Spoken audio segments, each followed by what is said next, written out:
Well, thanks very much, Greg. Well, good afternoon, everyone. It's a significant honor for me to be here representing the forensic alumni at Carleton. I'm not quite sure how the honor was extended to me, but I know that there are a very great number of well-accomplished forensic grads that have come out of Carleton. And they, like me, have pursued careers in private practice, in academia, and like me, in public service. So you had a lot of folks to choose from, and I think that in itself is a testimony to the department and to the forensic group. When I was asked I asked the organizing committee what the focus of my remarks ought to be. They gave me the theme of how Carleton prepared me for the working career that followed graduation. And so to that end, I'll speak a little more about the how and a little less about the what of my career. I was looking through who was going to be speaking today, and something came to, an old memory came to me. And so before I start my remarks in earnest, I think it's a little known fact that actually my first psychology course at Carleton was not a graduate course. It was a Psych 100 course in 1979, and I was doing the commerce program, and I needed a bird course to round out my first year. So I took Psych 100, and if memory serves, I believe that the course was co-taught by Dr. Brian Little. And what I remember of that, I don't remember a lot of the content, but what I do recall him explaining one day in the stats portion of the talk, the bimodal distribution as something that one might see at the beach. So for this 18-year-old, that stuck for some reason. So here I am all these years later. And that's what I think of when I think bimodal distribution. So, I found that as I've grown older, I've also become a bit more reflective on how life's unfolded and the things and influence that have directed my life.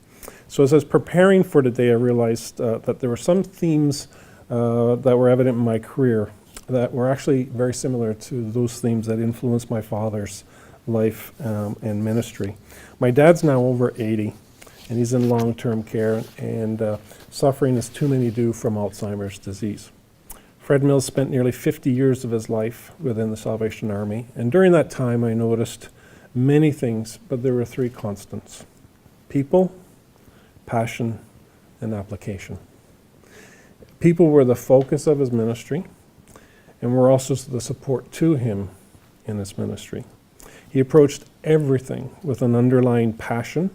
He believed what he did was important and transformational, and he was sustained by his faith and calling. And finally, his faith was intensely practical and applied. And it was a faith worked out in poor neighborhoods, in impoverished countries, and in prisons. So if you'll indulge me, I'd like to dedicate my remarks today to my dad and frame them around those things that I saw in his life that in fact have undergirded his success, and I would say have undergirded any accomplishment that I've been able to achieve. As with my father, others have played key roles in any of my accomplishments. In fact, it's very difficult for me to speak about what I've done because it is almost always about what we've done. There's always been someone else that has worked with me, alongside me, and been instrumental in anything that I have done. So I'm going to point out a couple of those folks. Having completed my master's at Queen's, I had to apply twice to get into Carleton. Apparently someone needed convincing. Anyway, I'm not quite sure what happened between application 1 and application 2. But Adele Forth intervened somewhere in there, and I will always be grateful that she did. And so I had indicated here I was one of Adele's first students. Actually, her third student, we were going over this, I was her third student, but second to graduate, right behind Daryl. And I remember talking to Adele about, the types of things that I might study for my thesis. And I remember at the time she had this one rule, you have to do something with psychopathy. And I frankly was more interested in antisocial attitudes and associates at the time. So I went away and I drew circles on a sheet of paper, and one of them was boldly marked psychopathy. And I brought it back and I explained my idea. And so after a quick review and a nod of her head and some words of encouragement, I was free to examine the relationship between antisocial attitudes, associates, and psychopathy. I learned from Adele to give creative people freedom to explore their ideas and thrive, while at the same time making sure that their ideas and their methods were scientifically robust. I also think that I picked up her office organizational strategy, which I will refer to as the Archaeological Method. If you tell me about when you gave me the document, that will tell me about how far down on the stacks of paper on my desk I will have to look to find it. True story, my assistant came to work one day and the guards said, "Somebody's broken in and torn Jeremy's office apart." And she was mortified and she ran to my office and she looks in the office and she said, "No, there's nothing wrong with that." So thanks, Adele, on more than one level. I would not have met Adele had it not been for my longtime friend and colleague, Dr. Daryl Kroner. First met Daryl at Millhaven Institution after he returned from education leave to complete his PhD at Carleton. And it was Daryl who was instrumental in my introduction to Adele. And since he was ahead of me in the PhD program, I sat him down and I asked him plainly what worked and what didn't work in terms of his progress.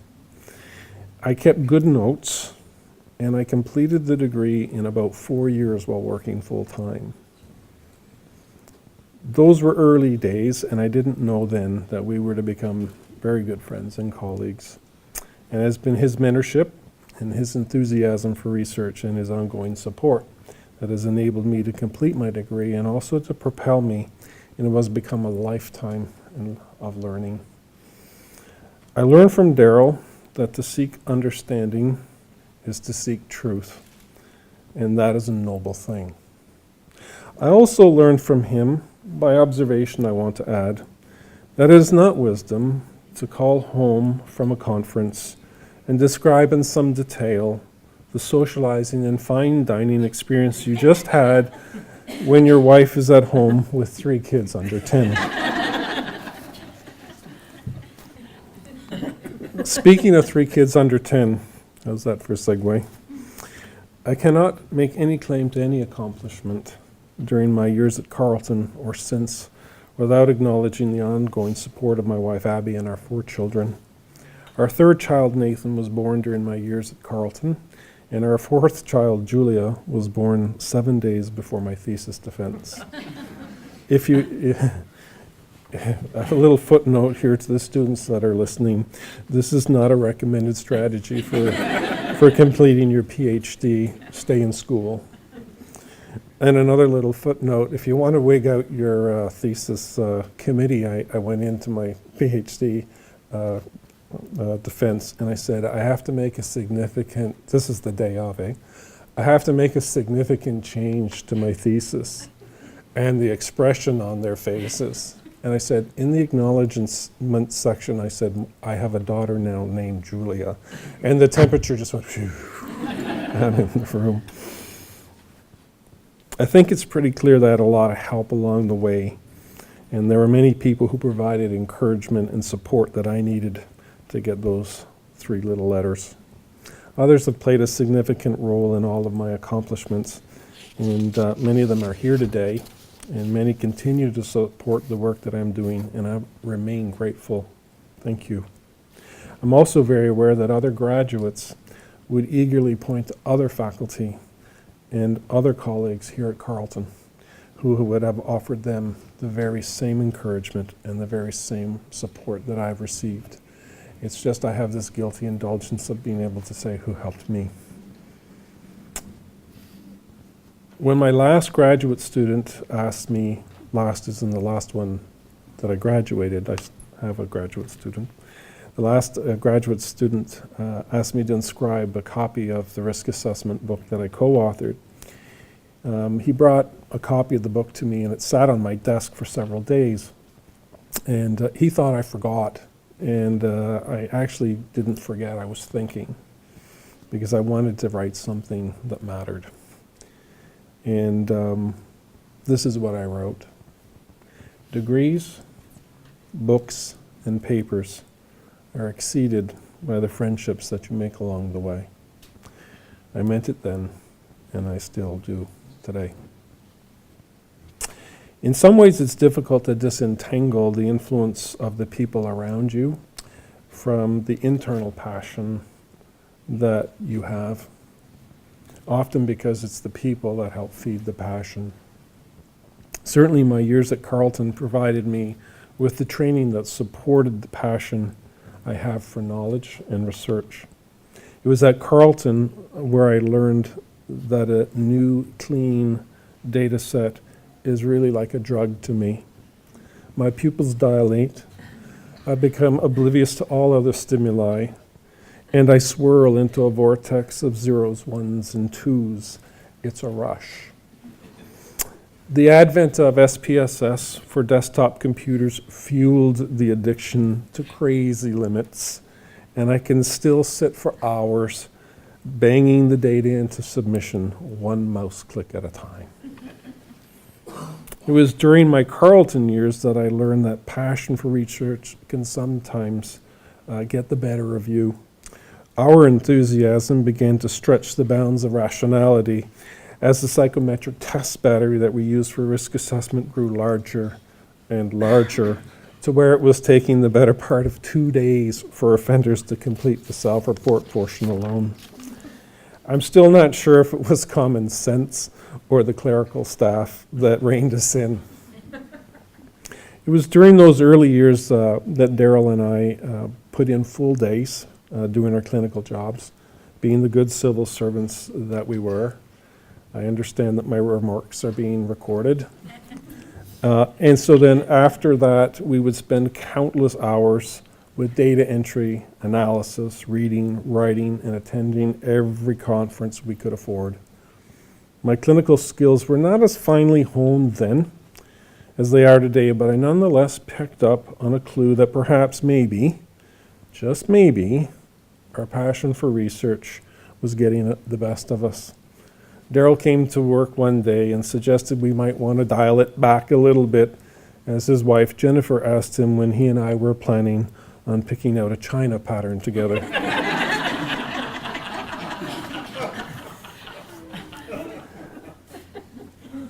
A friend and colleague of ours, Bob Morgan, was recently struggling with choosing between 2 students for one position in his lab.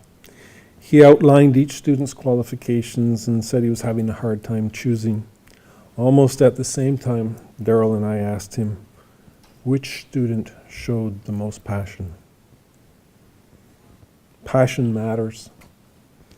It was during my time at Carleton that my passion was encouraged and fueled, and it was during those years that I gained the experience and the training to pursue that passion.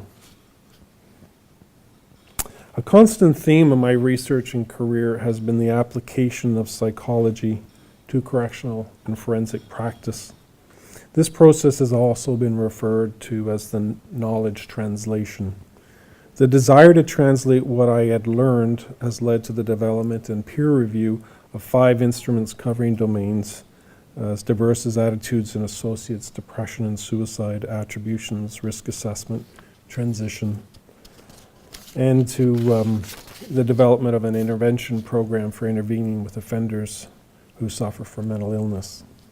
As an example of how my training informed my practice in a very applied way, I'll use the example of the depression, hopelessness, and suicide screening form, something we just refer to as the DHS. A number of years ago, one of my duties as a frontline psychologist was the screening of offenders for indicators of suicide risk. Psychometric options were limited at that time, and I was not prepared to pay and administer 3 separate back instruments to get the information that I needed. I set out to develop something very applied for offenders, and with Daryl's help, we developed and tested items, validated and cross-validated the scale, and published the results in a number of peer-reviewed journals. Years later, the Correctional Service of Canada planned and introduced a psychometric screening protocol for mental health issues. When the researchers went looking for an instrument to capture suicide-related correlates, they decided on the DHS. It just happened to meet their needs, was scientifically validated and peer-reviewed. The DHS is now administered to every offender that enters federal custody.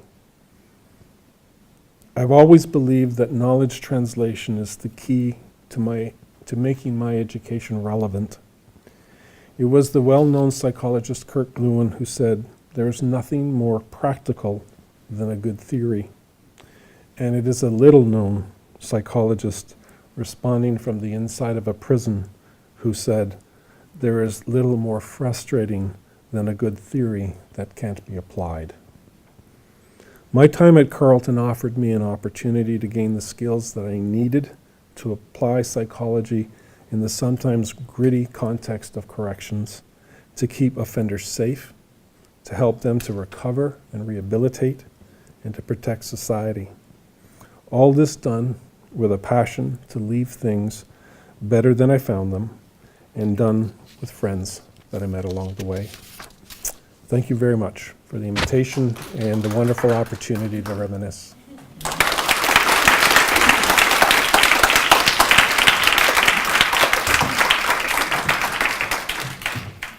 So I failed to mention in my opening remarks that Jeremy is also an adjunct research professor here who's actively assisted in supervising a number of graduate students. So to thank you for that and the contribution you've made to Carleton while you were a student here since that, and to thank you for coming to do the talk.